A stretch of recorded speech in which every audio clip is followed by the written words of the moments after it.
All right, everybody. Welcome back to Leadership Talks. Super excited about today's guest on the podcast. I'm going to introduce him more in just a second. A little caveat today. We have the good fortune of having just a real master of the Predictive Index tool. So if you are unfamiliar with the Predictive Index as we get into today, I'll provide some links for you to learn more if you're interested in about that. But we're going to do our best today to make it conversational as you think about how people are wired, how their personality works, why people do what they do. I'm sure you'll be able to get along and make good use of our conversation here with our guests. Let me talk about our guest right now is Mr. John Ranalletta. And John Ranalletta did a version of my job, and he did it so well that my kids call him the legend when he comes by the house. Is the legend coming over? And in all seriousness, John is a person, there's several, Heather and Bob Wilson are two of the other main ones who I think taught me everything I know about PI. But John took particular interest in me, spent time with me, let him go around with him when I was just super green, which relative to him, I still am, I suppose, which you might find today, and showed me everything about the business. He produced results there, worked with clients that in a different format than we do now at ADVISA. I think it'll never be touched. It's kind of sealed in history. It's almost like in the track and field days when they just got rid of like the 150-yard dash. John's records will stay forever enshrined at ADVISA, and he is an important person to me in my life. As you listen to John and hear John in just a moment here, he's a person I respect utmost. He's on my Mount Rushmore of leaders and people to give me advice and coaches, and just a man that I love, and I love his wife Ruth and his entire family, and he's part of ours too. So this is a real treat for me to introduce and bring John Ranalletta to the podcast. Vijay. Well, glad to be here. It's an honor and it's a pleasure, and the opportunity to break bread with you this afternoon was always appreciated too. So Great. Thank you. It's glad to be here. Well, I'm happy. Well, let's talk about you a little bit. So for folks, some of the newer folks that might not know you, some of the older folks, they're like, oh gosh, that guy's still around? Yes, he is. Here he is. And I'd love to just hear you've had a life before doing leadership or management consulting. Yeah. So if you're listening, you're thinking about what's management consulting? How does somebody even get into this? I thought it'd be good to give your background in terms of how'd you even find yourself into consulting? Okay. Well, in early 1997, first of all, I was already 51 years old. So I'd had a career in HR, manufacturing, worked overseas, negotiated labor contracts for a large Indiana company in Fort Wayne called Central Soya. It's not in business anymore. But and in 1997, I found myself employed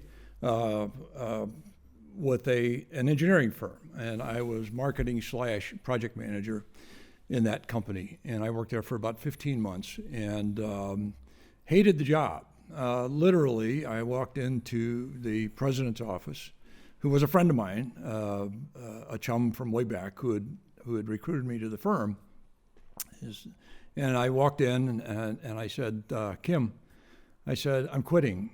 And he looked up somewhat surprised because we'd been successful as a company.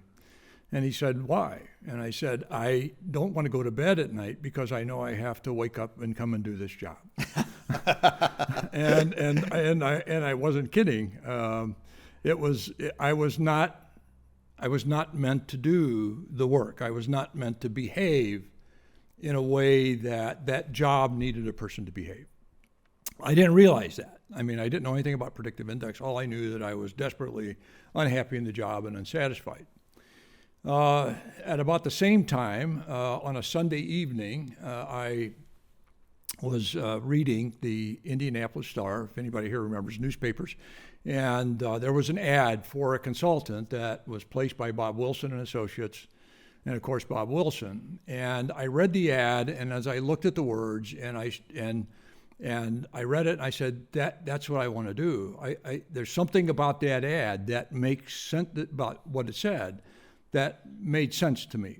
And I sent a resume and had conversations with Bob Wilson, who was the owner.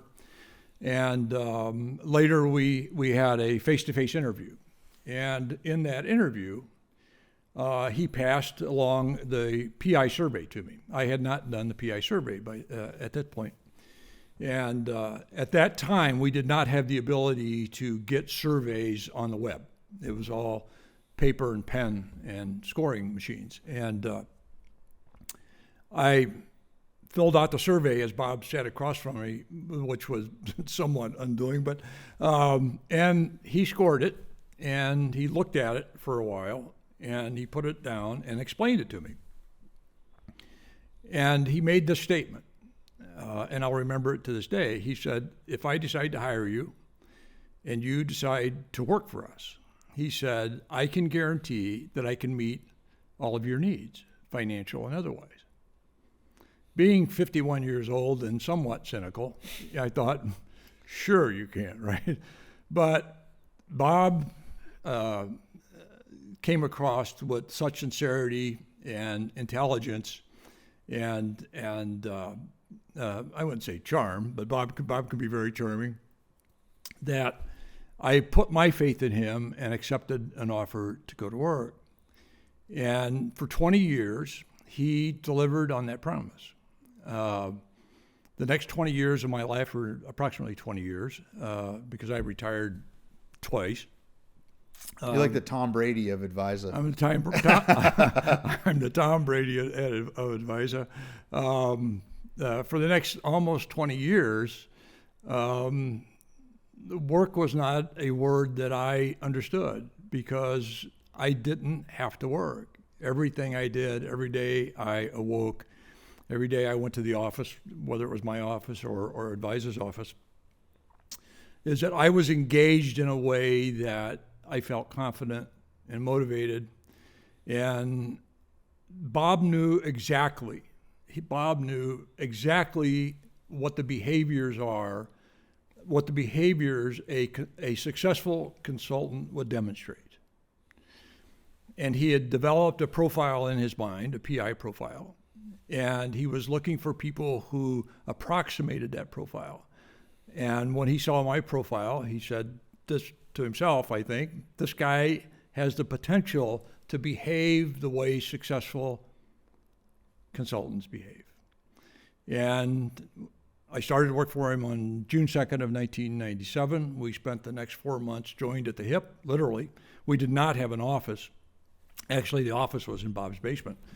And but I spent the first 4 months or so in Bob's car,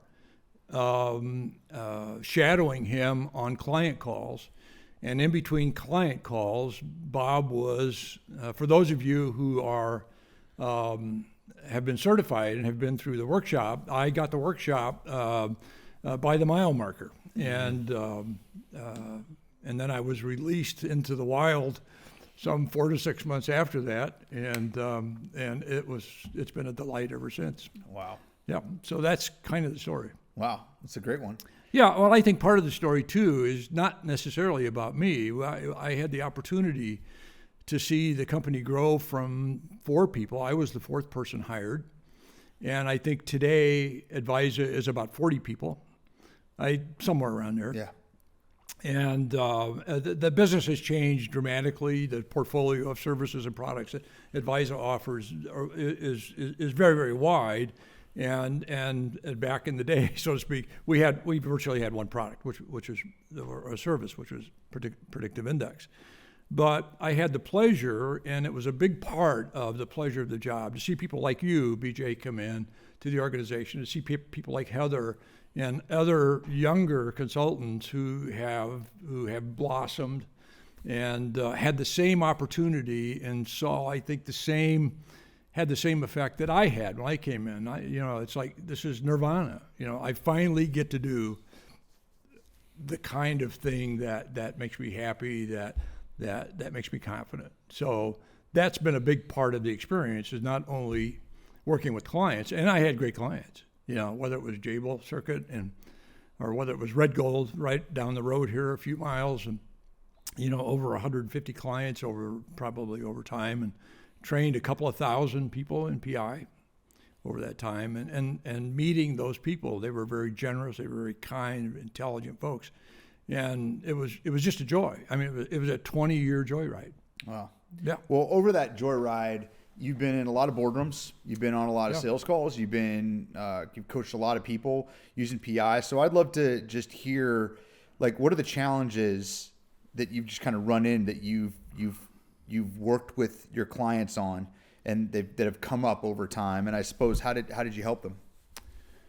Well, I don't know that I helped them, right? I think you give the best counsel you can, and then things kind of happen. But, some examples, and one that comes to mind, there are a few that come to mind, but primarily I'd get a call from a client, and the client might have someone working for them on their top staff, someone that they had worked with for years, maybe even decades, and that person had been promoted to a new role. And the call went something like, John, I love this person. They've been with me. They're like a brother or a sister to me. We've promoted them to this new job, and they're failing. They're not producing what the organization needs, and there was a lot of angst in that because there were personal connections. It wasn't just, this is an employee who's not working out. We just hired him yesterday.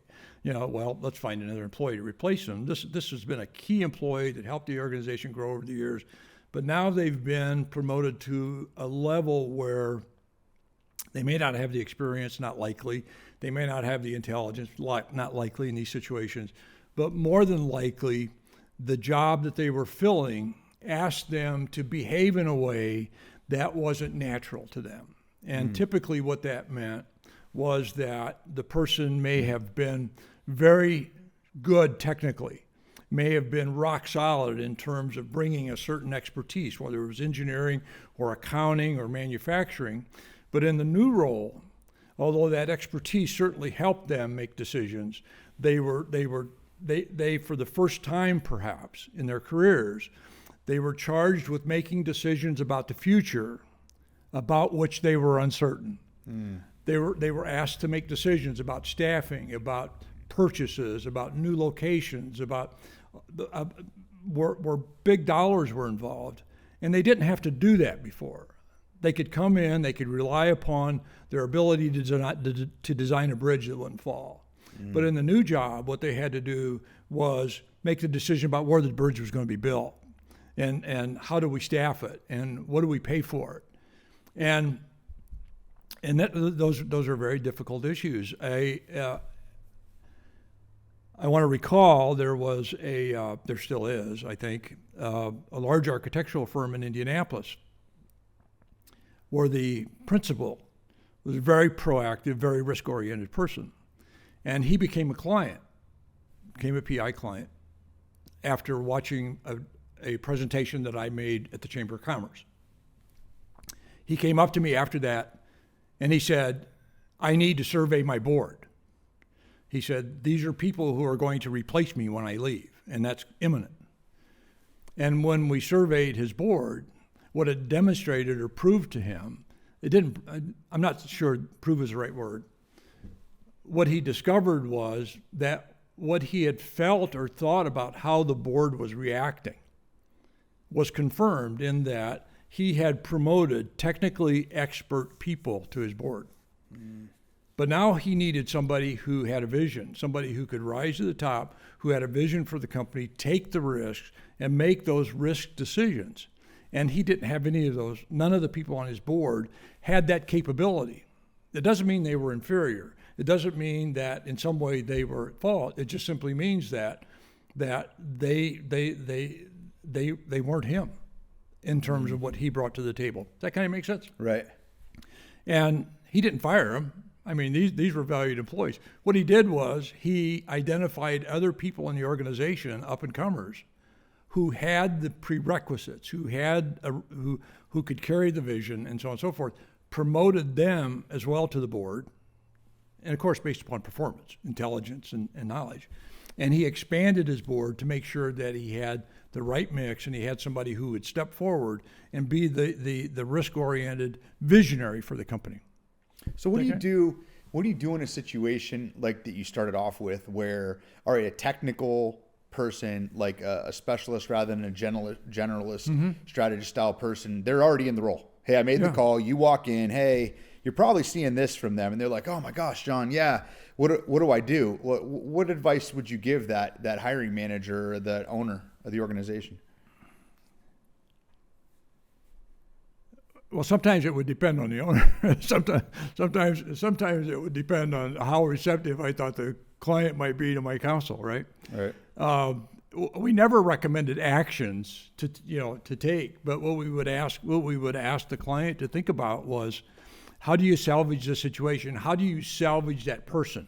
And I don't mean salvage in terms of they're a wreck and we need to salvage them, but how do you keep them in the organization and have them contribute valuable and feel valuable? But at the same time, how do you protect the business by getting somebody in that role that the business needed? It would be unfair to the business and unfair to other employees to keep somebody who's not performing in a role. That's a base case. There's another company I think you and I were talking about just before the recording. I made a presentation to 13 of their directors. And this was our, what we call a flyover, right? And I had their profiles. I didn't have any other profiles. And I was explaining generalist and specialist. And for those of you who are not certified, that's risk-oriented versus non-risk-oriented individuals. And as I talked that out with the group, the president of the company sat back in his chair, and it was like he had this strike of lightning hit him. He said, "That's why we're losing so many supervisors." He said, we have a habit over the 20 years that I've been here of taking our best machine operator and rewarding that person with a supervisor's job. It only seemed fair. It only seemed right. But on Friday, the machine operator knew everything that he or she needed to know about their job. There's nothing they didn't know. There was no risk inherent in the behaviors. That I don't have to figure out what buttons to push. I don't have to figure out what product to run next. I know what you want me to do, and I can perform to that spec. On Monday morning, they're given a supervisor's jacket. Now I have to schedule manpower, or I have to schedule employees. I have to buy supplies. I have to order in materials for people to run. And now I have to make decisions about the future. Not only have I not made those decisions in the past, but those decisions, nobody really knows what the right decision is until after you've made them. Does that kind of make sense? That's a risk decision. And when we're talking about risk-oriented versus non-risk-oriented, we're only talking about decision risk. We're not talking about taking physical risk. We're not talking about jumping out of airplanes with parachutes. We're talking about the propensity and the comfort with which I can make a decision about the future. Certainty. Yeah. It's in fact, some people need absolute certainty. Some people need none. My wife and me. Right. So to go back to your question, and in that particular case, what we tried to work out was, what I suggested they might do is to say, okay, well, these machine operators can very well be good supervisors. How about going to a candidate and saying, we'd like to consider you for this role, but here's what the job looks like. Here's what you're going to be expected to do. And if the person said, well, and even the PI profile might suggest that needs more certainty than not, is you've got 90 days. And here's the deal. You can try it for 90 days. Come in and do it. And if over 90 days you feel uncomfortable, if you feel like, I'm not sure this is working for me, and or the performance isn't there, right, is that we want you to stay. We don't want to lose you, because prior to this, whenever a supervisor would fail, that 20-year machine operator was promoted and then failed, they typically left under a cloud. Typically they were shown the door because of non-performance, and they lose all that institutional knowledge that the person had. So there it was a matter of, how can we make this, put a runway in, say, look, you can get on the runway for 90 days. It's your decision whether you want to stay or not, as long as you do your job, as long as you perform what's in the job. I don't know that they're still doing that, but I thought that was the most humane way, because it still says you can be considered, but you can keep the job if you perform, but if you don't, hey, listen, you can go back to your other job. We do not want to lose you as part of our team. So that was one solution. The challenge that I saw in a lot of professional services firms, accounting firms, architectural firms, engineering for architectural engineering, was that, especially the larger ones, is that there were two tracks. There was a technical track where you had people who were deep in the technical. And working in an architectural engineering firm, I got to see it firsthand because the group I managed or led had architects and engineers. And as the company grows or the owners want to leave, like the firm in Indianapolis, sometimes the people in the technical track feel like, well, I can never be president here. And that's a big challenge, right? So what's my contribution? Because if in fact, if the owner says, I need to leave somebody in place who in fact has a vision, who can take decision risk, who's comfortable borrowing money from the bank, opening new locations and doing that, that seems to be a necessity for the company. Then where do I go if I'm in the technical track? And that's a real challenge. I don't know that it's solvable, frankly. I just think that it just simply happens that way. In the firm that I worked for, soon after I left, the owner sold the company in an ESOP transaction to some of the key managers who were, in fact, I had their profiles because I had left the company and I'd come back and I'd done their surveys just for practice. And the 4 people that he left in charge were, in fact, high certainty people. They were not risk takers. And 18 months later, he had to come back in and salvage the business. He had to come back in not because these people weren't working night and day and 80 hours a day. It's just that there were decisions that were going unmade that needed to be made for the business sake. So what does that say about like succession within either whether it be a family business or a larger business? Like what's your wisdom there when it comes to how to do that effectively versus maybe some of the things that you've seen? Yeah, I've never felt myself being wise, so I'm not sure how much wisdom is going to follow here. Well, in this room, you got the fuller glass between the two of us. So, in my 20 years, I had probably a handful of firms, smaller firms, and some 1,000 employees were. And the owners wanted to leave the business and wanted to leave their heirs to manage it, in an executive position. And since I was privy to the data, the predictive index data of both the owners, the outgoing owners, and the heirs that they wanted to put in place, it seemed clear to me that the heirs were going to be challenged running the businesses, not because they weren't great people, not because they weren't very, very intelligent, hardworking people. It's just that what it took to grow the business, that was so much a part of their parent or parents. They didn't possess that quality. They didn't possess that, don't say quality, they didn't possess that characteristic. Does that kind of make sense? Yeah. So, and in one case, I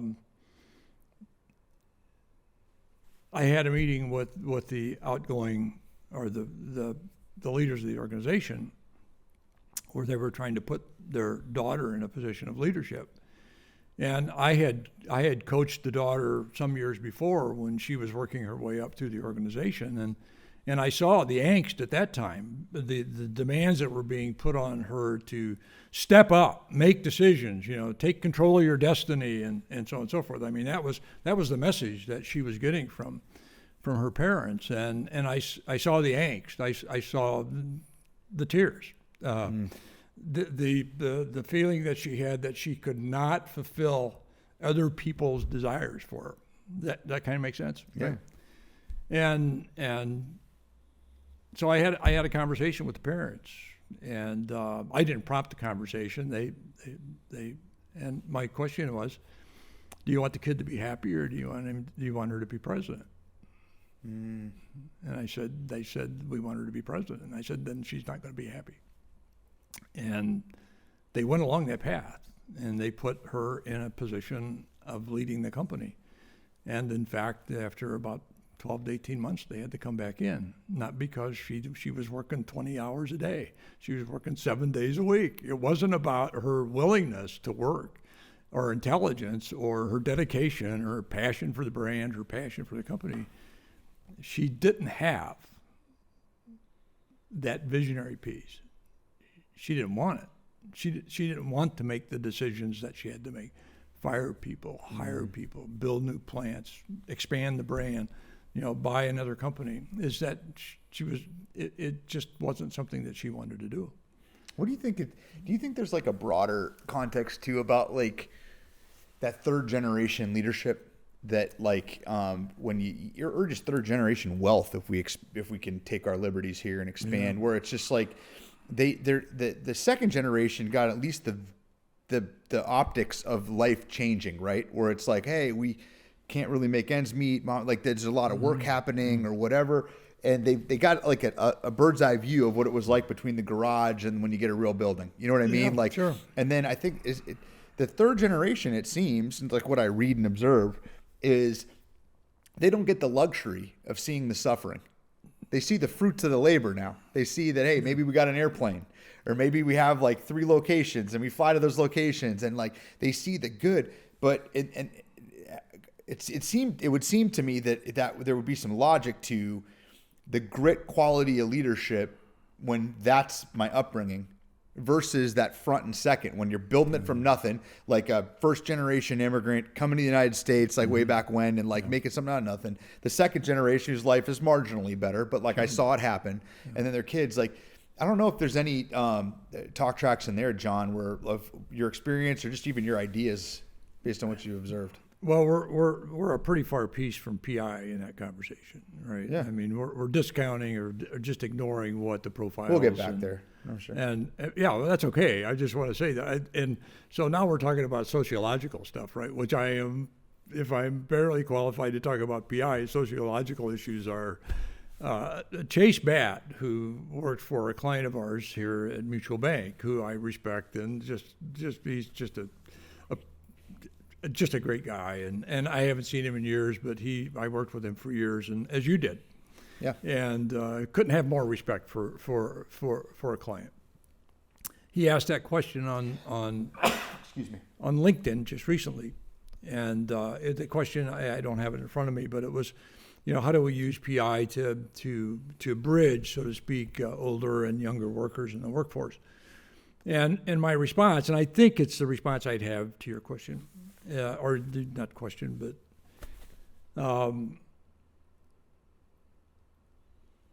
I think it's difficult. Let me put it from my perspective. As I told you today, you've pulled me out of Jurassic Park to do this today. We are all victims, so to speak, of our environment, right? And so at my age, my experience is very few people who work for ADVISA today, for instance, because of their age, their generation, experienced what I experienced. By the way, my experiences were not extraordinary, right? I didn't experience what my older brothers and sisters did. I didn't have to walk along a railroad track when I was 12 years old to see if there was pieces of steel that fell off the train during the Depression, so you could take those and you could sell them for scrap. Right. I didn't have my dad's experience of mining coal in a 36-inch high channel all of his life to raise 9 kids. I didn't have those experiences. I don't even know that I could have an appreciation for that.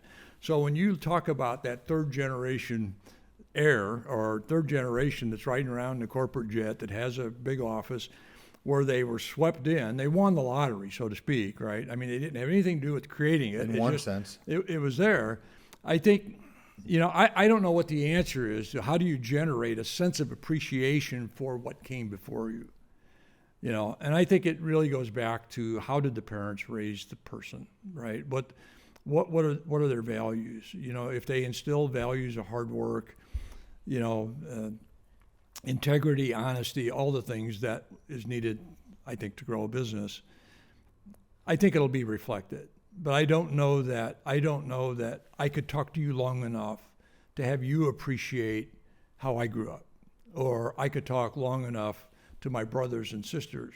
You know, the way they grew up, they thought I grew up in the lap of luxury because I was in a 2-bedroom house next to railroad tracks, versus a 1-bedroom where my mother put a sheet down the bedroom and the girl slept on one side and the boy slept on the other in a coal company house. So, you know, I know it as a fact, but I didn't experience it. So that experience doesn't impact me as much as it did them. So I don't know that there's an answer. I think you just try to keep an open mind, and I think it depends on what the parents did in terms of raising the second and the third generations. Yeah, no, that's a good answer. And I'm going to sidebar back into like your upbringing in just a second. But I also think that if we do divert back into the PI land a little bit and personality land a little bit, you know, to effort this, Chase, a little bit from my perspective is, what is the container that is work now versus what it once was? What has to be contained in an office is not what it once was, even like pre-COVID. Sure. Like, people are already pretty poor at understanding what it really takes to succeed in a job, let alone as you expand into what makes a great manager, top to bottom, where you can really define it, versus what it takes to have a culture that would operate a performance culture and everything. I mean, there's all kinds of stew in there. If you have 20 employees, it's hard. If you have 200, it's like multiples, harder to do.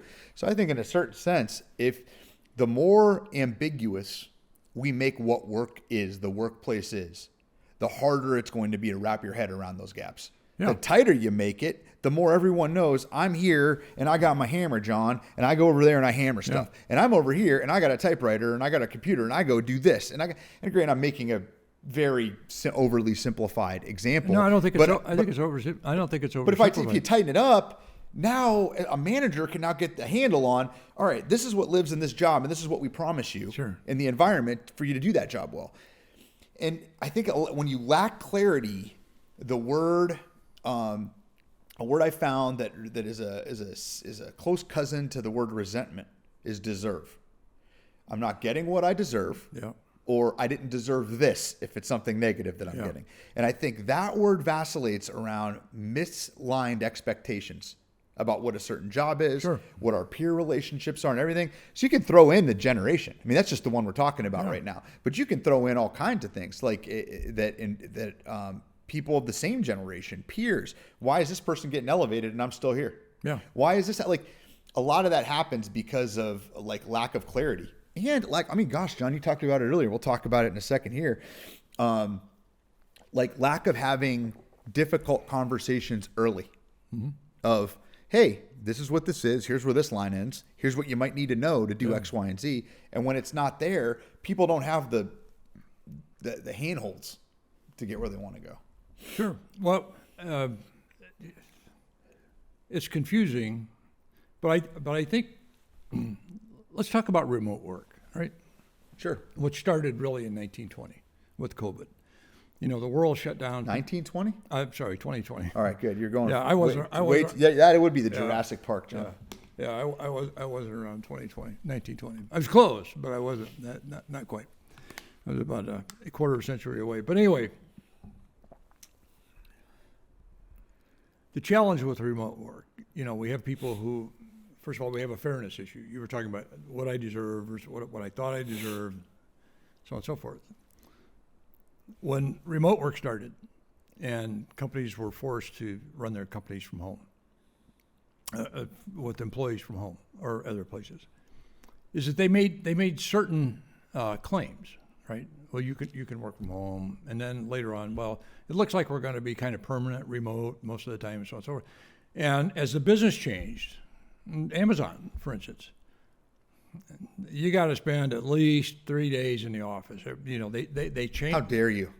How dare you? Well, that's but they changed the policy. And one of the challenges with remote work, and let me circle around. You talked about ambiguity. I think the biggest disservice a company or a leader does to their employees is to be ambiguous about how their performance is being measured and what they're expected to do. And I think there's less and less propensity to want to just sit down with somebody and say, this is your job, right? By the way, you don't have to be harsh about it. I don't want to come across harsh, but this is your job. Do you want this job? This is what you're going to be expected to do. This is how you're going to be graded.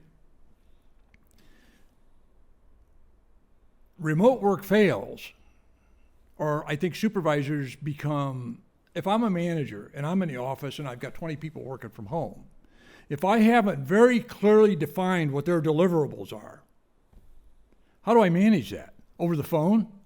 How do I manage that? Over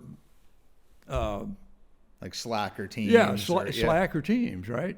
If that person gets up at home and doesn't know exactly what they're going to be measured about that day, then remote work is going to fail. Now, you work from home, or your office, you work remotely. I've always worked remotely. Well, at ADVISA, most of our consultants work remotely because we know what we're expected to perform. We know what you're expected to deliver. As long as you're delivering what you agreed to deliver, you can work from the moon. It really doesn't make much difference. But when it comes to more administrative jobs, or not administrative, when it comes to other jobs, is that I think a lot of companies, I think more and more managers are just as parents, I think, are less enthusiastic about having strict requirements for their kids' performance as children. I think managers are want to say definitively, this is how you keep your job. And if somebody's working remotely and they're delivering, do I care where they're working from? I don't care. But I think the haze in remote work is we don't know what they're doing.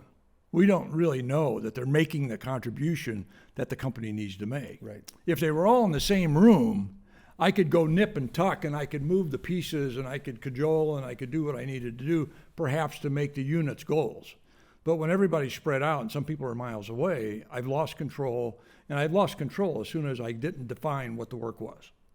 I'd say, yeah, and I think you've lost control in the fact that there's value to time spent together. There's value to water cooler talk. There's value to seeing people. Hey, one more thing, John. Hey, I'm glad I caught you because, like, there's no catching anybody. No. Like they're always on here, right on this little their name's right there, and if you click it, you can text something to them.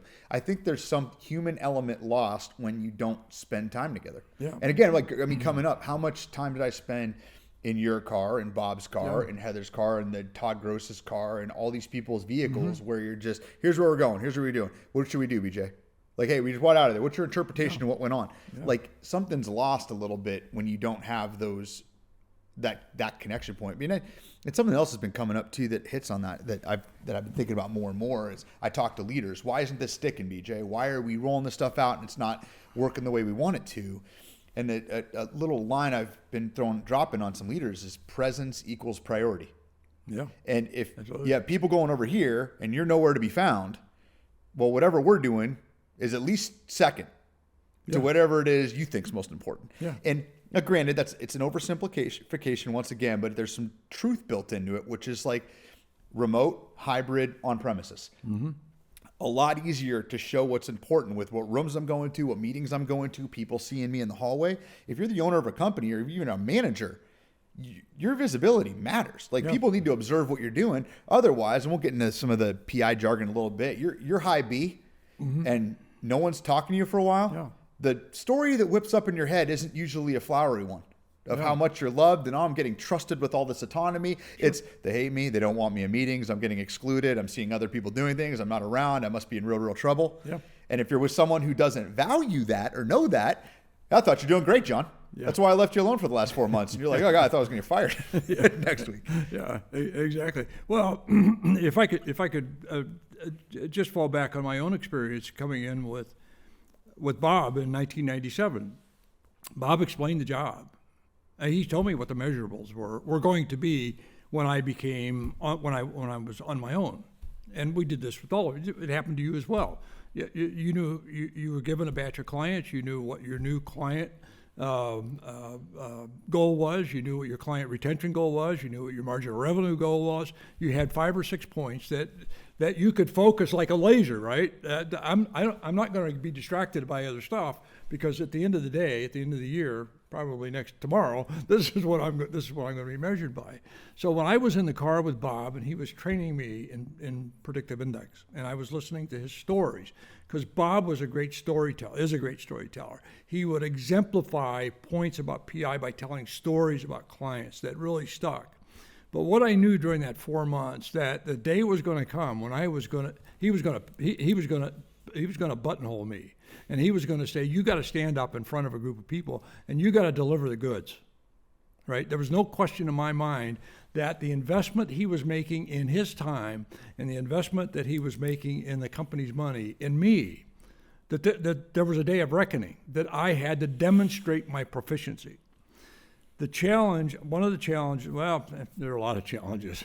One of the things that I perceive is happening is that companies send people out for training,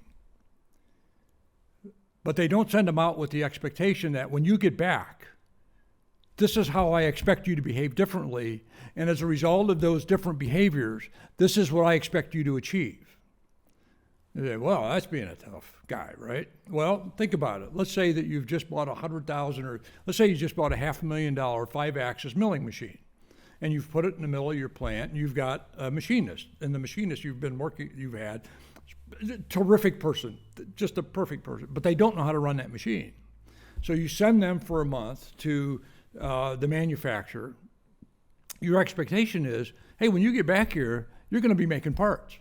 Now, it may take some time, and there's going to be some, and like in you and I, we were given plenty of opportunities to screw up, right? I mean, we were given. I took advantage of as many as I could. Yeah, I and, still do. Well, Bob was good about standing in the back of the room and just letting you fall on your nose, right? I mean, that was the way we learned. But let's go back to the machine operator. If I send somebody off for a month, I expect that machine operator to come back and to be able to operate the machine, or at least begin to be able to operate it so they're on a ramp that will get them to a high level of proficiency. How many people are we sending to all kinds of training around the world that we don't say, this is what I expect when you get back? When I was in that car with Bob, I felt that like a 2-ton weight on my shoulders. Every day I got in that car, I felt the pressure. I got to learn this stuff because Bob's going to expect me to deliver the goods. It was energizing, it was enervating, and it was scary as hell. And at my age, I'm not somebody just out of school. I had been through pressure situations. I had negotiated labor contracts with Teamsters and iron workers, United Food commercial workers around the country, and I didn't perceive anything like the pressure I had to deliver the goods when I was with Bob. And I think that's been our legend, so to speak, at ADVISA. We bring in a new person, they learn PI, they got to stand up in front of 8 or 12 of us, and they have to demonstrate that they've learned it. Mm-hmm. You know, we go with them to clients, we watch them deliver. When they're doing the right job, you give them the okay, and then you release them to go. Well, and I think, and I mean, that does connect with me, and I think that anybody listening is probably going to learn something from that. But I also think something that's coming up more and more is we think we can substitute software and reports with actual learning how to be a leader and a manager, where there's all kinds of systems coming out right now. There's a variety. I mean, there's probably hundreds, if not thousands of them right now. Click here, pull down here. Here's how, here's what to do in this situation. From CRM, it started with Salesforce, and there's all kinds of things from there. Manage your sales team from here. And I'm like, well, manage their activity. Because you can say that you made 60 calls today, and you could be so bad, you better hope nobody picked up. You know what I mean, on the other end. Yeah. And then you go to a training on how to sell and negotiate, but then you don't follow up and listen. Like, oh, they went to the program, check, why aren't they good at selling? I'm like, well, have you gone on a call with them? Have you listened to a transcript? Have you thrown some headset on? Well, no, I mean, there's 30 people down there. I'm like, well, you better get going then, huh? And all the way down to actual blocking and tackling, how to have difficult conversations. Well, did you read the book? Did you do the online module? Yeah. All right, go get out there and have difficult conversations. I think that there is, in the modern climate, although there is no shortage of knowledge, there is a gigantic shortage of wisdom. Yeah. And I think I learned it somewhere else, like beware of unearned wisdom. Yeah. Or wisdom that did not come with any personal suffering. And I think that's what you went through with Bob sitting there. And I'm like, both you and I know and love him. It's like, there's no confusion as to like what we're trying to accomplish here today. And I do you think managers now don't know that? Or do you think that based on like where culture is right now, they think there's a threat to operating that way? Like they think that it's like, that's not the effective way to do things. I don't know that I could offer an answer to that. I think it's becoming, and by the way, I'm a product of my experience, right? And, get off my lawn. I think it's part of our culture. I think everybody, it's maybe considered rude, to be honest with people and to have what do we call crucial conversations, right? Yeah. And that's a crucial conversation. When I was participating, when I had learned enough PI and I had been successful to an extent, Bob called on me to help train, and I would take people out with me to clients, and I was pretty quick to put new people up in front of clients. Heather, the current president of the company, I remember I brought her to Muncie to a client. There was a room with about 50 people in it, and she had been with us, I think, maybe 2 or 3 weeks. And I had started off the conversation, and much to her surprise, and I said, and Heather will finish up and handle the rest of this, right? And by the way, she did. I mean, she got up and handled it like a pro, and kind of never forgot that. But it's that trial. It's about stressing people to a degree, right? Mm-hmm. It's about how do you know how strong a member is until you stress it, right? And it doesn't mean you're stressing it to the breaking point. But there's a line from a movie called The Big Kahuna, and by the way, it's not for children, where there's a new employee is talking to an older employee, and the newer employee, they're at a food show, they're at a trade show. And the older employee says, well, Bob, we're going to put you in the booth tomorrow, and have you talk to clients. And he says, you're going to throw me off a cliff and see if I can. No, he said, anyway, the point was, he says, we're going to throw you off a cliff and see if you can fly, and that's that kind of our approach, so to speak. You test people out.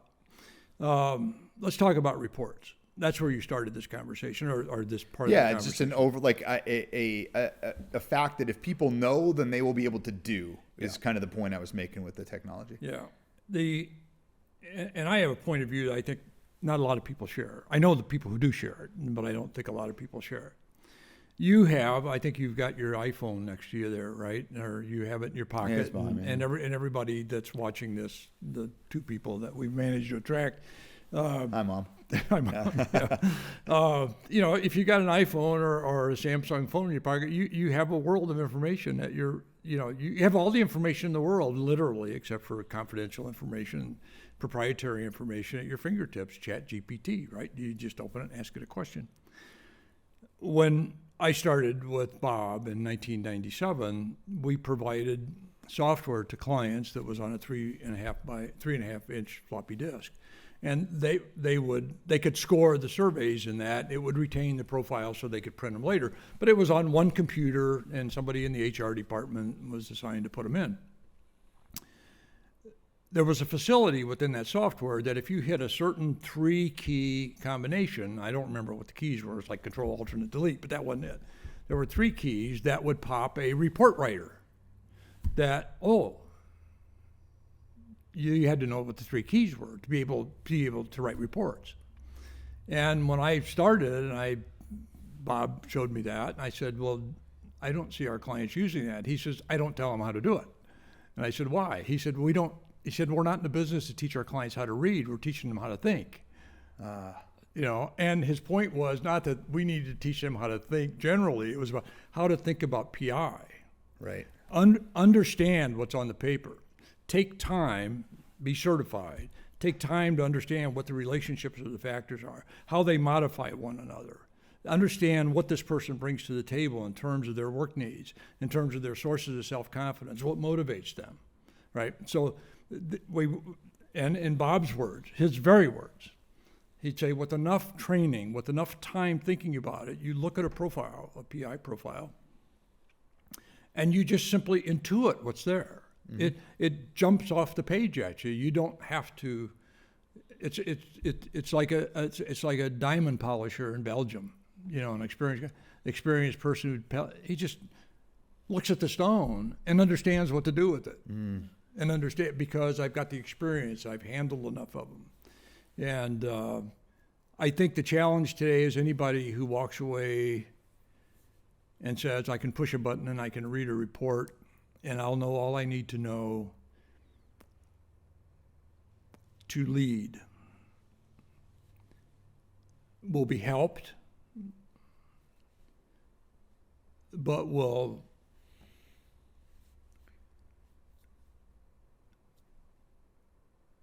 be missing an opportunity.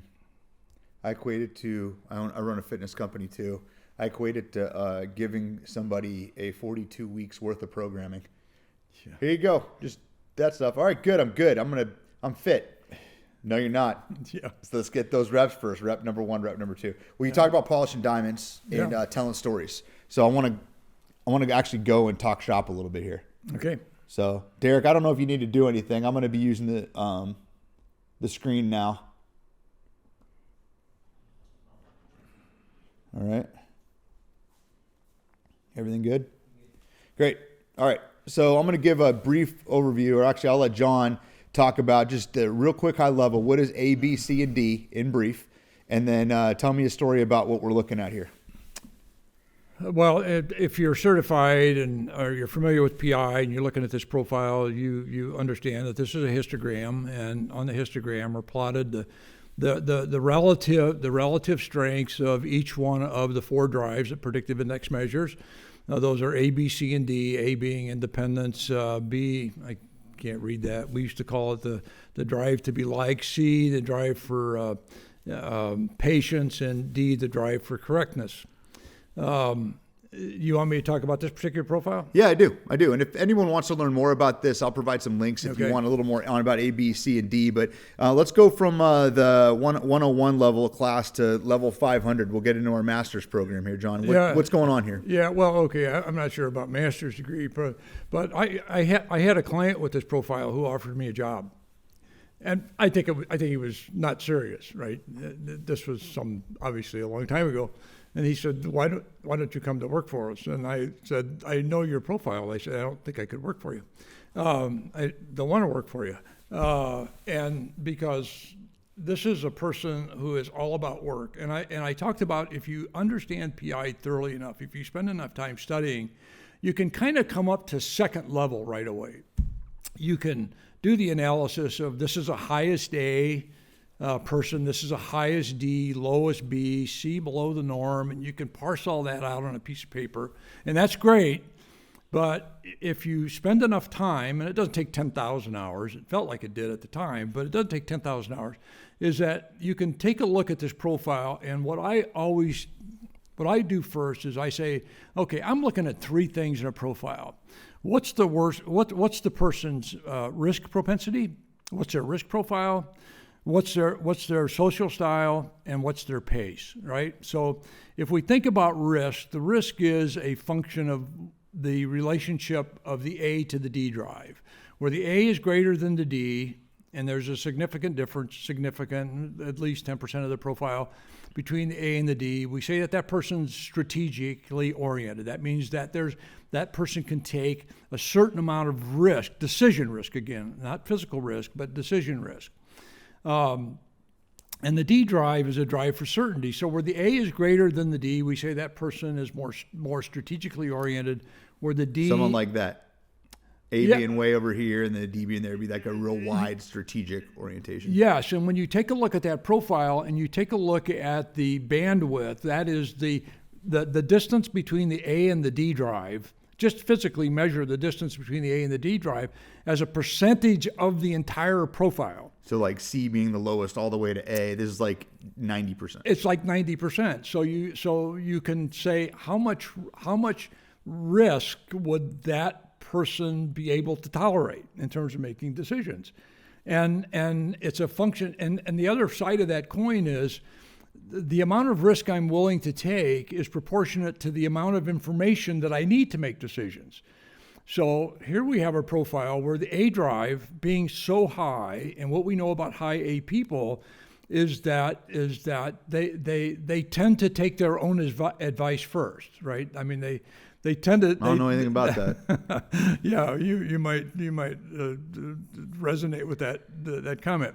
So this is a person who is likely to hew to their own advice first and discount other people's advice. And the D drive is below the norm, which says, I don't need much information. The D drive, don't complicate this stuff. The D drive measures how much information a person needs to make decisions. Very, very simply, you can call it whatever you want, you can measure it. But in this case, this is a D drive that's highest. So how much information does this person need to make a decision? All of it. All of it, right? In this particular profile, this person also has the need to follow their own advice as well. The challenge that, by the way, every profile brings its own challenges, right? This is not, I'm not looking at this profile and say, well, this person is challenged more than any other person. My profile has challenges, your profile has challenges attendant to it, and that's the self-awareness piece, right? What do I bring to the table and how do I manage myself, right? In this particular profile, here's a person that when they make a decision, they will have two competing needs to fill. I need to do things the way I think they should be done, and at the same time, I need to do things the way other people want me to do them. So how do you think that impacts decision making? Well, sometimes I listen to the A, sometimes I listen to the D, sometimes I listen to the A, and what we might see, and likely could see, is a person who, number one, will try to get a great deal of information, and the issue here is that with this profile, the A and the D are in conflict. Is that they can't exist in the same. I can't do what I want to do and disregard what you want me to do, while doing what you want me to do and disregarding what I think is smart. Does that kind of make sense? Okay, so I listen to one. They're both competing for my attention, and they compete almost alternatively or alternately. So the A drive, I might feel the impulse of the A drive to say, forget everybody else, just do what you think is smart. And then as soon as I start to do that, the D pops up and says, don't screw up. Oh. So what I do is I look for more information because I think that perhaps I'm going to find piece of information that will break the tie. Right? If I run one more spreadsheet, if I look at one more scenario, excuse me, there's a chance I'll find a piece of information that will break the tie between the two. So how does a person like this make decisions at all? Typically, by the way, we've had CEOs with this profile who are very successful. I mean, don't discount the fact that this can belong to somebody who can be very successful. If I can tell a story. Please. I'm going to take people back to the early days. This was Jurassic Park okay. time. Yeah. This is when I was resurrected from a piece of resin, DNA in a piece of resin. When I achieved some proficiency with the technology, we would write letters. I would write 100 letters a week to CEOs, and then the next week I would call and follow those up. We didn't have an office, so Bob and I would be driving along, and if we had an hour between his calls to clients, we would stop at payphones. By the way, some of you may remember payphones, some maybe not.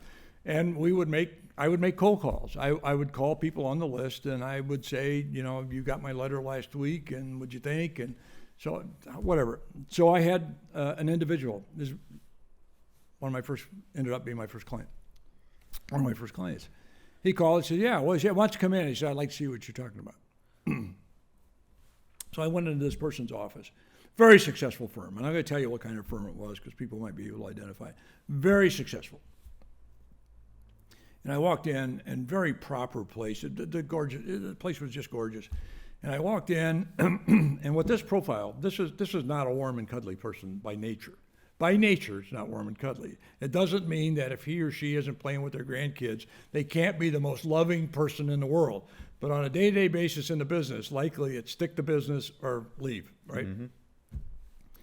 So I'm sitting at a table in front of his desk, and he's got these spectacles on, down on his nose, and he's like this. Okay, what do you got? And I snuck a piece of paper across, and I said, just mark the words on this page that, just follow the instructions. I sent him a profile. And I said, I'll just make myself busy over here while you do that. So he went through and he marked them. And he handed it back to me, and I scored it. We had a little box. It was a PLC with it, and I scored it, and I wrote the numbers down. And I drew this profile. And I just wanted to get up and leave. This was the first client I ever talked to. And I looked at the profile and I said, I wanted to excuse myself. I wanted to say, I'm sorry for bothering you. I have to go, right? And I said, how do I open this discussion, right? And I looked at him, and he's still, gazing at me. And I said, does your staff understand how much time and effort it takes for you to make decisions? And he leaned back in his chair, literally. He fell back in his chair, and he took his glasses off, and he said, they don't have a clue. And from there on, he says, how do you know that? How did that instrument tell you that about me? And then that led to me just rolling out the rest of the profile. Mm-hmm. It took 6 months for him to decide to become a PI client, because he'd think about it, and he'd tell himself, well, let's do it. And then he'd think of reasons why not to do it. And that's that vacillation that can come with this profile. That's that argument between the A and the D. And finally, I think the argument was resolved because I did a presentation with his staff. And they said, we should do this. And they did. They became a client. Wow. What else should we know about a pattern like this when we come across it? Whether someone's listening they're an HR, or they're a leader of an organization, or the manager of a team, and you run across this. And in most jobs, John, I mean, people have to make decisions. I mean, they have to keep moving forward. There only is so much information in the world that you can spend time on before you actually have to move, and there's only so much of your way you could possibly want to do things. I guess, how do you manage someone who's wired like this? It depends on what their reporting relationship is to you. To the manager or to the leader. I happen to have a close relative who's got this profile, and not quite as wide, so the attributes don't come off quite as strongly, but mm-hmm. in fact is the same profile. And this person graduated from college, literally found his job accidentally, happened to be standing in the right place at the right time when the phone rang. Didn't have to make a decision. Somebody said, hey, this is for you. You need to take this job. Wasn't me. And they took the job, had it for 6 months, and then decided they wanted a different occupation. Went to grad school, spent 2 years, went to grad school, got a MA in teaching, science and teaching. And they did that for a while and then changed their mind back and forth. I make a decision to go in a certain direction, then I go in that direction, then I second guess myself about making that decision, and then I make another decision. And then he did that for a while, and then he decided, well, this isn't what I want to do, and then went back to school again. Bright person, good student, bright person, and became a nurse. So that vacillation essentially cost probably $25,000 or $30,000 in tuition and 8 years of the person's life. Now, are they happy and satisfied now? I don't know that, right? I don't know if they're happy and satisfied about the decision they make, but at some point in time, you got to just stop, right? You get married, you have kids, you can't be, you're hemmed in, so to speak, from vacillating. You are where you are, you got to make a living, you have to provide. So the way I would help in quotes him was that whenever he was in a position where I could feel like I thought he's having this argument internally, I would never say you should do that. This is what you should do, because the A drive would come out and say, who are you to tell me what to do? How smart are you? I'm smarter than you are. That's the instinct. Right. But at the same time, the D drive said, "Oh, whew, boy, I finally got some guidance. I finally got some direction, but you can't tell me what to do." And so when I sat with the person, what I asked was, "What are you thinking? Don't tell me what you've decided.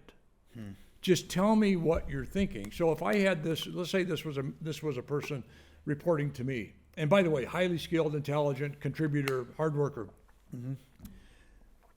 What I might do is say, Mary, I want you to think about this project. What I want you to do is I just want you to think about how you might proceed on this project.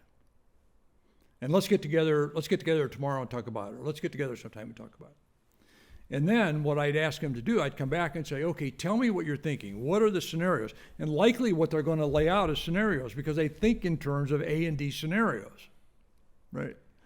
And then I say, okay, help me understand what you think about this one, this one, this one, and this one. And then what I'm trying to judge is what one do I think they feel the most strongly about?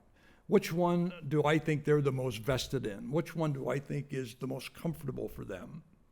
And then I make a decision, will the one that I think they're the most vested in, will that in fact get the job done? Is that what we need? Right. And if it is, I'd say, you seem to be pretty hot on this one. What do you think? What do you think would happen if we did this? Number 2. Yeah, I think that'd be okay. All right, let's do that.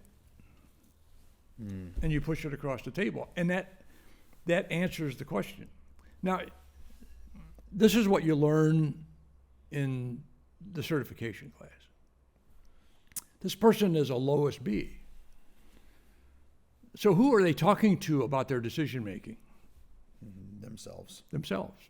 Yeah. So this is a person who may be in their office going through this she loves me not scenario, but you may not know it. You may have to go, if this person gets into that spin, so to speak, you may in fact have to go seek them out. Hey, what are you thinking? And you got to have that what are you thinking conversation, because you have to stop the record. You have to make forward progress. We're not. There's another scenario, and by the way, I don't know how deeply you want to get into this profile. Let's give us one more. Yeah. One more, okay. On the old Ed Sullivan show, which you won't remember. I know Ed Sullivan. You know Ed Sullivan. Yeah, old soul over here. He used to have a fascination with, I think they were Chinese acrobats, and Oriental is not good. China, I think they were Chinese. And you always had the plate spinner. The person who came out and they'd have these plates and they'd get a plate spinning on a stick in here, and all of a sudden, they got 15 sticks with plates. And there's quite a feat because of balance and attention and keeping it going. So if you have a person who tends to think deeply and need a lot of information before they make decisions, is that visualize this person in a cube and a decision comes over into their cube that they have to make. Is that, okay, I'm thinking about that decision all the time, so I put that plate on a stick, right, and I get it spinning. Because I'm working on it. I haven't made the decision yet, but I'm still, and then another decision comes over the wall. And now I got a second decision, so I get another stick and I get another plate and I spin the plate. And depending on how many decisions come over into my office that I have to make, I could have a lot of plate spinning, and I'm keeping all of those plates spinning all the time. I never let one of them come off. Oof. Right? So it can be stressful for the person to not be able to take one plate at a time and take them off the stick and pass it along, which the analogy is, or the metaphor is, to make that decision, put that decision to bed and move it along so I can put another thing on the stick. So where all of these decisions that I have to make kind of bunch up on me, and it's difficult for me to get enough information to pass that, to make decisions. is that it can become oppressive. And what you can find in this profile is people who put in 12-hour days. Now, earlier I said that if you understand PI from certification class and your own study, is that one, you'll understand that A, B, C, and D are either social drives or work drives. And the A and the D drives are work drives. A person whose highest A is always working on trying to achieve their goals. Does that make sense to you, BJ? Right? Yes. Right? When I'm not with my family, when I'm at work, it's always about how do I achieve the goals I've set for myself? And they're my goals, right? Not your goals, my goals. And hopefully that's where it's important for high A's, to share the same goals that the company wants them to achieve, right? So highest A's tend to be work-oriented. They're always working. High D's tend to be, we call that a work drive because high D's, I'm always working to be perfect. I'm always working to generate perfect work. So where you have and then the B and the C drives are social drives, and that's easy to understand. High B's are more outgoing, they're more feelings oriented, they're empathetic. Where low B's, they're data oriented. Low B's are, people of few words, they tend to be more introspective, right? And the high C person, that's a social drive because that's a need for family and association. Is that it's a different kind of social drive than the B. The B is, do you like me? The C is, can I be part of your family? And will you be part of my family? So in this profile, both of the work drives are high.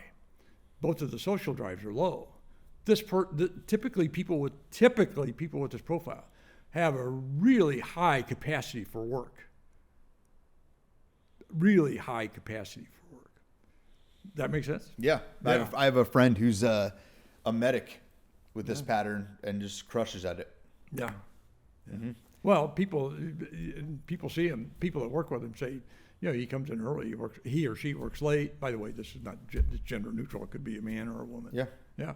Well, John, we have a few more minutes, and I'd love for a round two sometime. We could just go in a profile bingo and go through a few different scenarios. If your viewers can stand it, that's the thing. So, well, anyway. if it's not for them, it could be for you, me, and the two people watching. I wondered if, on your end, if there was anything else that any other questions that might have came in from LinkedIn for you, or anything else you thought would be worth a little airtime for us to discuss. No, I do have a quote from one of my first clients. Let's hear it. And just a little background. This was a company I was doing drive-by PI, and I just happened to knock on the door of a company and said, could you assemble, a handful of managers, and I'll do their profiles and give some feedback, and and they did. Right? I mean, the HR person led me into the room, and she assembled some folks, and we got there, and they became a PI client. Well, the president of this particular company was a highest A, low B, low C, D just above the norm, what we used to call a scientific professional. I'm not sure what the label is now for that. But anyway, and he was going to make the decision about, and of course I sat in his room and I gave feedback on his profile and his team's profile. Now, this is a person who was not by nature very friendly. When he had a large remodeling of their plant facilities done, he had a back stairs from the lobby to his office made so he didn't have to see or talk to anybody on the way to his office. Oh, wow. And when he wanted to talk to people, he would summon them to his office. He very seldom walked down into the plant unless there was an absolute need that he needed to fill. He just simply had that reputation of being aloof, standoffish, kind of brilliant guy. And so we assembled the first 20 people in a workshop. And back then, the workshop was 3.5 days long. 3.5 days. And I said, would you like to make a comment to your group about why we're doing this? And this is what he said, and this is his quote. He said, we know more about our machines than we know about our people. We analyze, plan, and budget to create ideal environments for every piece of capital equipment to optimize its useful life and its productivity. This week, we're going to learn how to do as much for our people. And this is from a highest A, low B, low C, high D person who by nature isn't touchy-feely, right? Wow. But in his mind, for him, I finally understand how other people work. I never understood people who were not like me. It's huge. Yeah, It's huge. it is huge. It's a great thing to end on. Well, I appreciate you coming up, John. If people want to find you and hear more of your thoughts, where could they go? Well, I'm on LinkedIn, and if anybody wants to reach out for me, by the way, I am not currently employed by ADVISA. I don't represent ADVISA. I am only in love with the company and the people who work there.